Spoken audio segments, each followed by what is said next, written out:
ntumbiteho mukiza wanjye, umva uko nganya, ukugenderera abandi, nanjye ntusige. Yesu wanjye, Yesu mukiza wanjye, wumva uko nganya, ukugenda ukugenderera abandi, nanjye ntusige. Tugiye gusenga Imana. Tugiye gusenga Imana.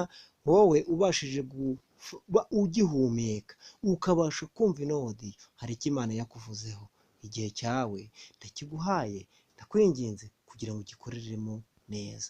Igihe Imana yaguhaye gihesha umugisha. Tugiye gusenga Imana. Umpiteho mukiza wanjye Yesu, wumva uko nganya,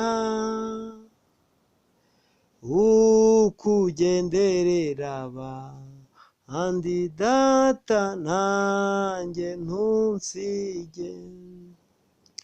Wowe ufashe umwanya wawe ukabasha kubana natwe, tugiye gusenga Imana, kandi Imana iraduha umugisha. Mana, turagushimiye, tugushimiye ineza yawe uhora utugirira, twe tukibasha guhumeka umwuka w'abazima. Nk'uko umuririmbyi yuzuye umwuka aravuga Kristo ati, benshi twanganaga barangije urwabo, ariko njye ndacyahumeka umwuka w'abazima. Njyewe ugiriwe ubuntu no kumvira ijambo, nyemerera mbane nawe, kugira ngo Kristo ubwo uzaza nanjye nzajyane nawe mu ijuru. Komeza uturinde, komeza uturengere, twebwe turuhijwe n'ibibazo, twe turuhijwe n'intambara. Data, abana natwe, niba hari aho data ubona tugiye guteshuka, tugarure, dukebure, kugira ngo data tugaruke mu murongo wawe wishimira. Twemerera uturinde kandi uturengere. Tukweretse buri umwe wese ugiye kubasha kumva ino video cyangwa ugiye kubasha kumva ino audio, umuhe umugisha, kugira ngo Kristo imbago ziwe uzagure, data ineza yawe ayigushimire, kandi aho azajya avuga izina ryawe. Umuntu wese ugiye kubana natwe, umuntu wese ugiye kubasha kumva ino audio, muhe umugisha. Mwemerere data uyu munsi wa none ahabwe umugisha nawe, kugira ngo Kristo ubwo uzaza kujyana itorero nawe ntazasigare.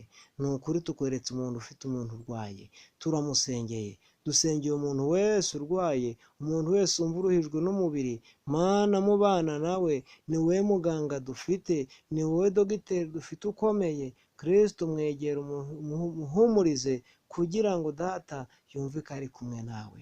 Bana natwe none n'iteka ryose. Amena. Dushimiye umuntu wese wabashije gukora subscribe kuri Azabikora TV. Tuzamenya tubana mu ijambo ry'Imana. Ubwo data umuntu azajya abona ino audio, uko uzajya uyibona kose uzajya ukora share, kugira ngo Imana igukomeze iguhe umugisha. Amen.